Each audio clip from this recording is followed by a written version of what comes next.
Alright, oh, sorry. My bad, guys. Struggle with this. Alright. Okay. So, now it's time for number 3. The question is: a projectile is launched from the ground, level on level terrain. The horizontal range of the projectile is h. The maximum height of the projectile is 3h. The acceleration due to gravity is g. Give the answers to the following questions in terms of g and h. Final launch angle, theta. Alright, so you know that this is our thing. 3h over h. So this distance is 1/2 h. Now, so that's our situation. I'm trying to find this angle theta, which is equal to, that's a bad one, which is equal to that angle over there. So, same thing, we're gonna take, again, this half right here, because the initial y is 0 when going down like that. Now, alright, so just erase this real quick. Feel free to pause the video at any time if you miss anything or if you need to see something over again, I guess. So I'm trying to find a launch angle, but same thing as last time. We're gonna find solve for t, because t also is plugged into other equations, and it's very, very useful. So, alright, yeah. So I'll draw a mini graph here just for me to remember. 3h, h over 2. So we know that 3 displacement of y equals 3h. So 3h equals v naught t. The initial is 0 coming down, plus 1/2 gt squared. So that means that t equal to the square root of 6h over g. Just do this by obviously simplifying. So multiply by 2, divided by g to square root all of that. So to get this, that's for the way down. It's the same as the way up. Blah blah blah. Same as last time. Same old, same old. And then yeah, now that's for the horizontal component. The horizontal component. So yeah, what am I saying? So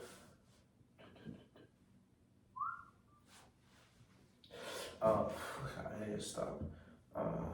Delta x equals h over 2. That means that h over 2 equals v naught t plus 1/2 at squared. There is no acceleration of loss, so 1 v over t. So h over 2 equals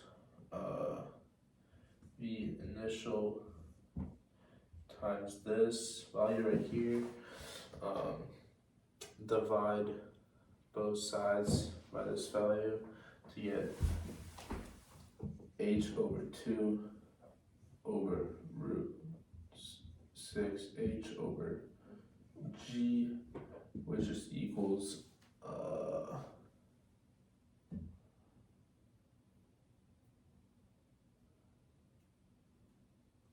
it's h root 6h over g, I believe, over 2, right? Let me check this.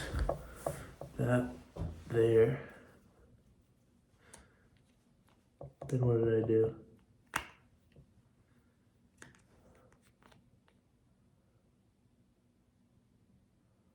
Hey, what have I done? Oh no, what have I done?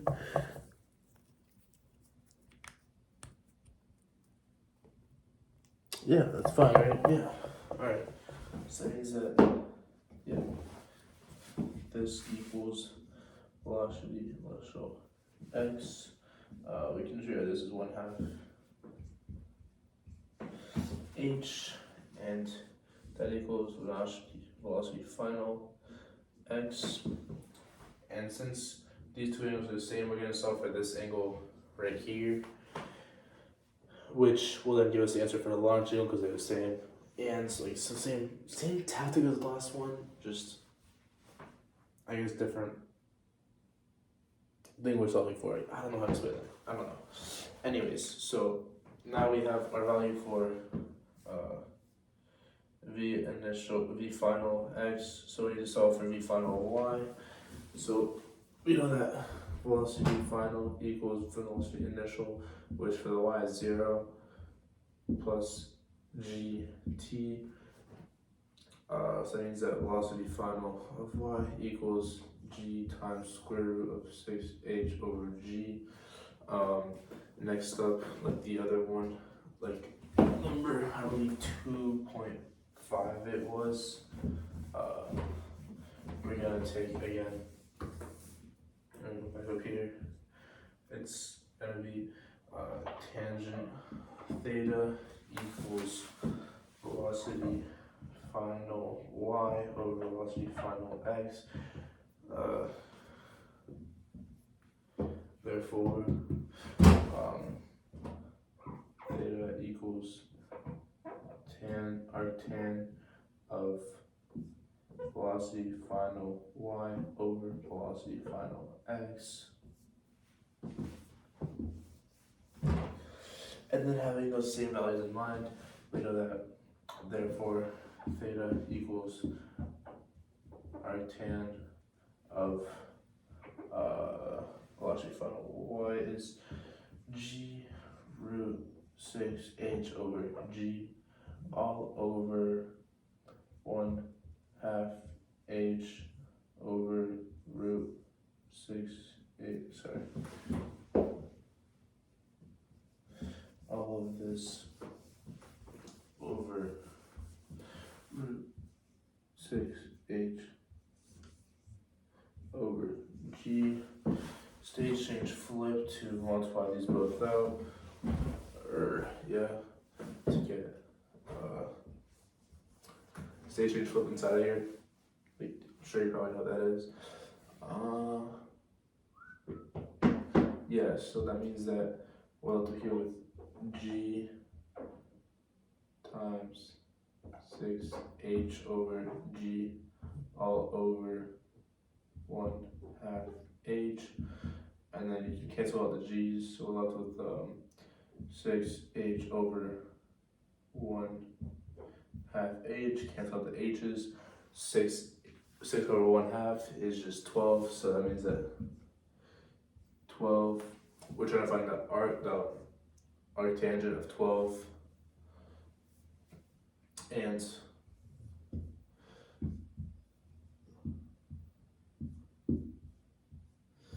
arctangent of 12 is equal to, I believe it's 85.2 degrees. Let me just make sure I did that right though. Arctangent of 12. Yep, 85.2 degrees. About.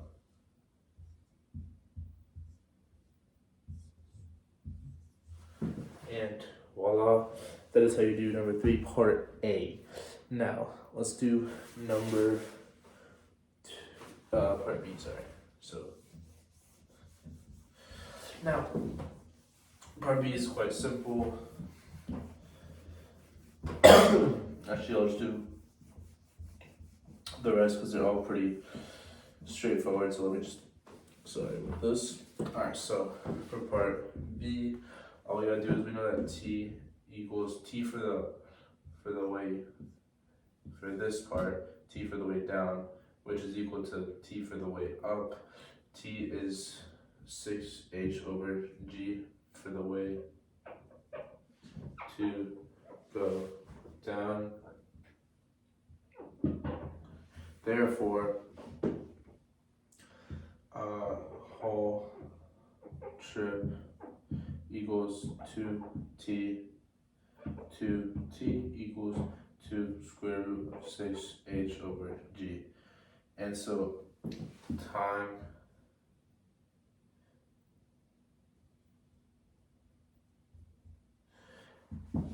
flight is 2 square root of 6h over g. which makes sense just because it's twice the time it takes to go just down, and we already found the time in the previous one in part A, so that's if you found the time in part A, that's basically 3 points right there. All right. Next up, part C. So find the initial speed of the wind. Okay, so C. Let me do this. All right. So velocity. So basically, in this case, we know that. What is it like? Yeah, that works, right? Yeah, that makes sense. All right. Since there's no like errors, since there's like no error resistance or anything like that, or any like other factors, we know that the initial velocity is equal to the final velocity, and so in this case, we know that it gets launched. This value right here is the same as this value up here. Oh, sorry, let me draw it better. This value, same as this value. Now we can do the same thing. Same thing as last time again to find the initial velocity. So basically, it just means that we have to find. We just use the Pythagorean theorem with, in this case, this is the landing thing. This is the y. This is the x. This is also the y. Y, x. Velocity final. And then yeah, so we know the final velocity. We know the equation for initial velocity. Both, so we bring them again. So we know that the final y is equal to g square root of 6h over g. Velocity final of x is equal to is it 1/2 h? Yeah, 1/2 h over square root of 6h over g. Now that means that to find the last side, we gotta use the Pythagorean theorem. If we got Pythagorean theorem, we do velocity final is equal to 1/2 h. Sorry, equal to 1/2 h over square root of 6h over g squared plus g square root of 6h over g squared, all square rooted. To get that, do that out, you'll be left with 1/4h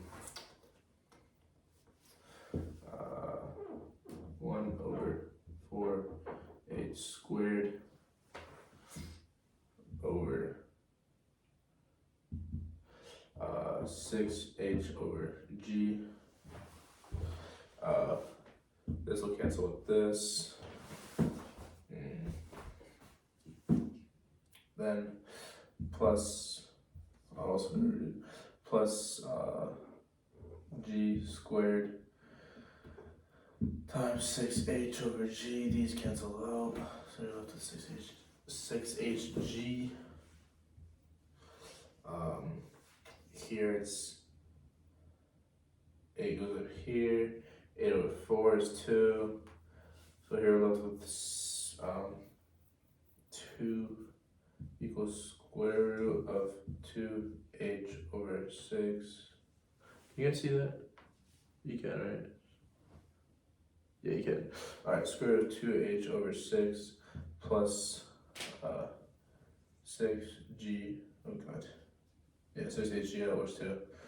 6hg. And I don't. Did I? Okay, yeah.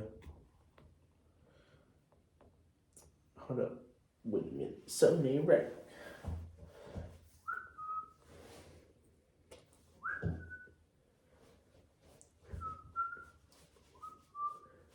What did I do here? Hey? What? Alright,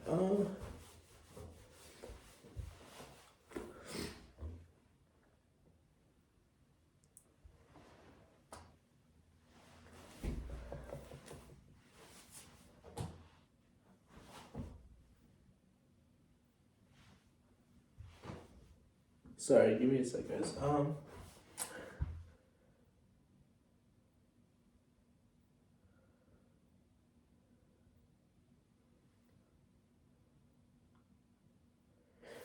fuck? Oh, I know why. It's because I'm an idiot. Okay, yeah, no. This does not. This is actually a G, but I'm dumb. I thought it was an 8. So this is not the case. I'm sorry. I cannot read my own handwriting, which is a shame, truly. So this, yeah, okay. This comes out, sorry, to square root of 1/4 h over 6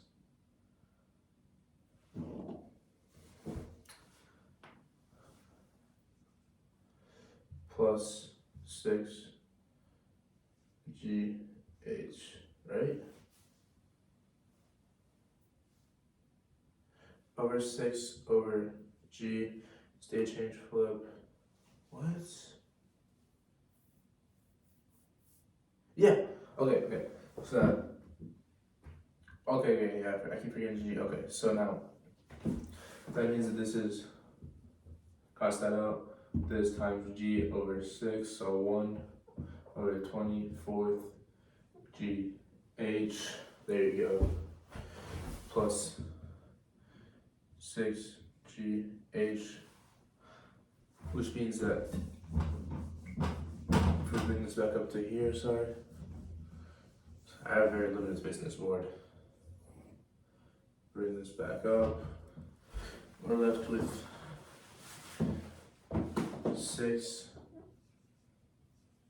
and 1/24 hg as our final answer. And I'm very, very sorry about that. Holy, that was confusing to me because I cannot read my own handwriting, and that's a problem, but it is the way it is, and I can't really do anything about it.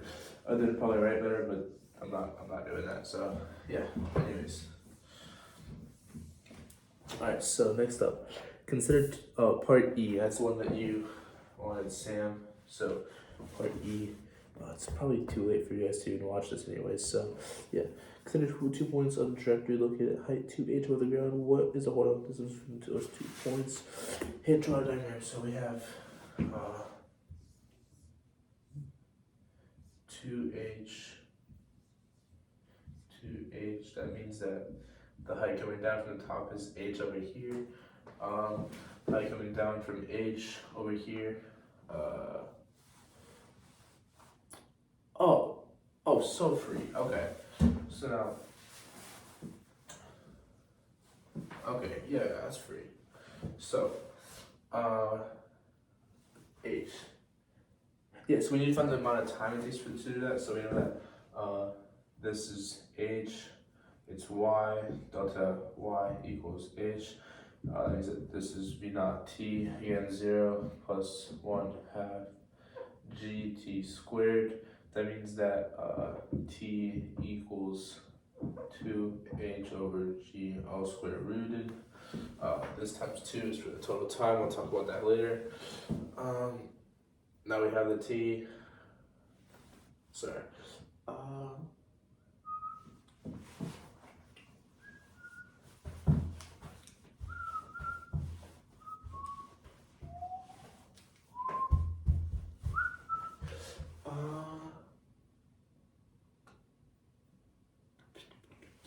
Now after this, this is the one problem on the whole test that I actually did not get to finish. I didn't have enough time.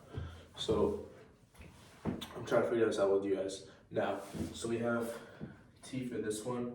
We know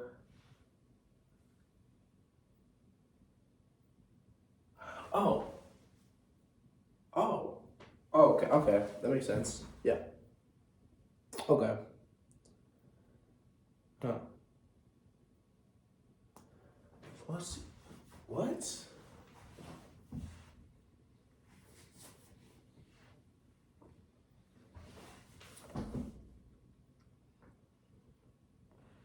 But wait, okay, so I get a new perspective on this one.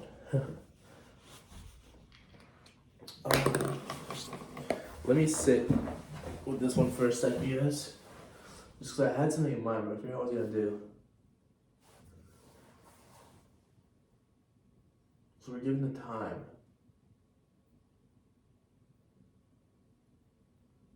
Two h t squared t. Okay, so h displacement or a vertical displacement. Okay. Horizontal distance.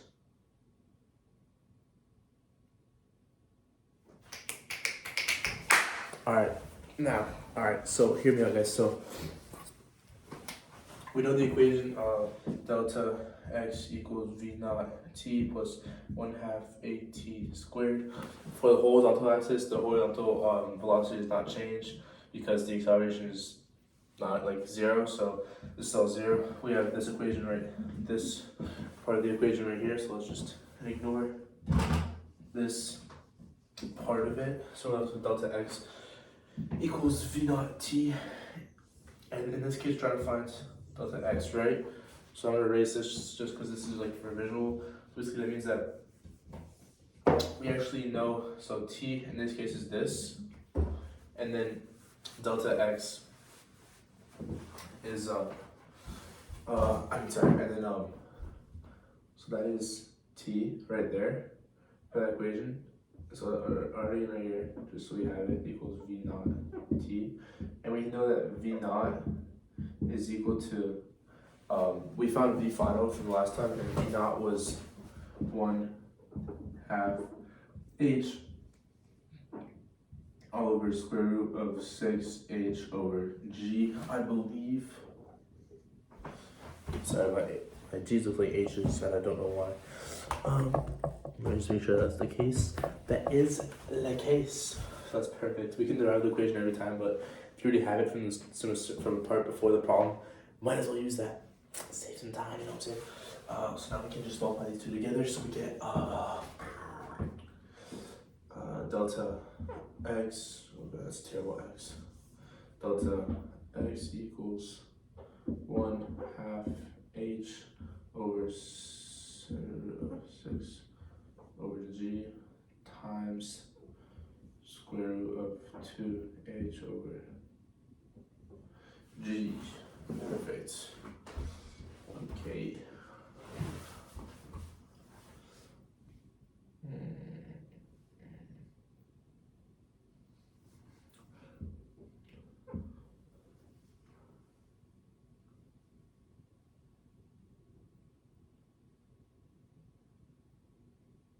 Oh, I hate the way this is like formulated, bro.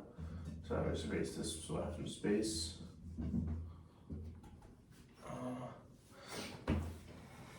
I hate the way this is worded. It's terribly worded.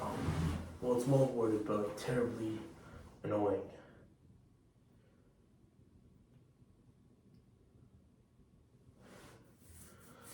And then, so delta x in this case is this. So this whole thing is 2 delta x. So multiply both sides by 2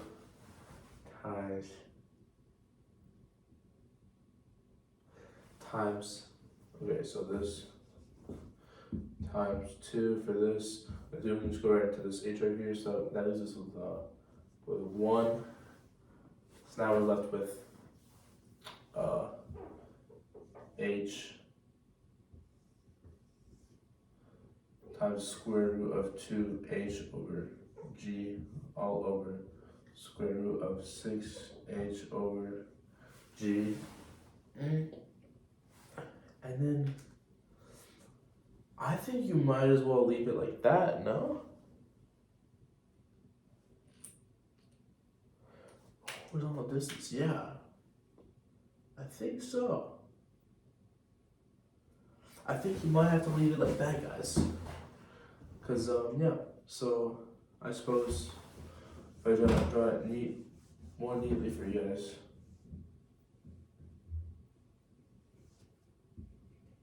Yeah, that should be it.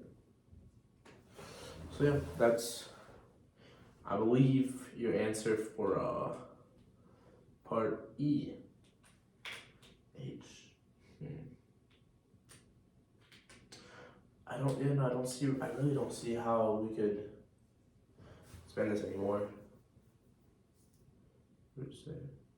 Oh, no. So, okay, so we can do some more with this. Alright, let me bring this back up here. So that's h root 2h over g over root 6h over g, which is also equal to root 2 to h root 2 root h over g all over root 6 root h over g. We can cancel out the h's and g's, and now we're left with yes, h root 2 over root 6, which is a much nicer number than the one that we had before. So yeah, that's actually perfect for us. Yeah, so that looks like that would be the answer for part E. Perfect. Awesome. And have a nice day, guys. Wow.